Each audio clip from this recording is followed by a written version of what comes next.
الحمدللہ رب العالمین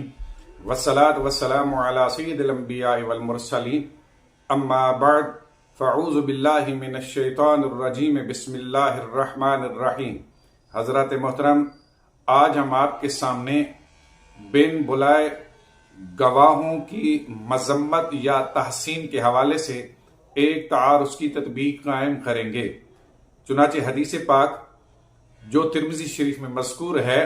حضرت عمران بن حسین رضی اللہ تعالی عنہ اس حدیث کے راوی ہیں، فرماتے ہیں کہ حضور نبی کریم صلی اللہ علیہ وآلہ وسلم نے فرمایا کہ میری امت میں سے ایک جماعت ہوگی جو بن بلائے گواہی دے گی اور خیانت کرے گی۔ اب اس حدیث پاک سے معلوم ہوا کہ حضور نبی کریم صلی اللہ علیہ وآلہ وسلم نے بن بلائے گواہی دینے والے گواہوں کی مذمت ارشاد فرمائی، جبکہ اس کے برعکس دوسری حدیث پاک میں حضور نبی کریم صلی اللہ علیہ وسلم نے فرمایا کہ بہترین گواہ وہ گواہ ہیں کہ جو بن بلائے آ کر گواہی دیں۔ اب اس حدیث پاک میں نبی کریم صلی اللہ علیہ وآلہ وسلم نے بن بلائے گواہوں کی تحسین ارشاد فرمائی اور ان کو بہترین گواہ قرار دیا، جبکہ اس کے برعکس پہلی حدیث میں بن بلائے گواہوں کی حضور نے مذمت ارشاد فرمائی۔ دونوں حدیثوں میں بظاہر تعارض معلوم ہوتا ہے۔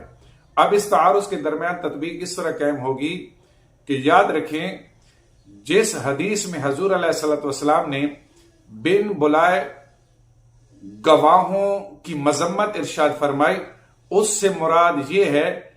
اس سے مراد جھوٹے گواہ ہیں کہ جو بن بلائے گواہی دیں لیکن ان کی گواہی جھوٹ پر مشتمل ہو، تو اس لیے حضور نے ان کی مذمت فرمائی۔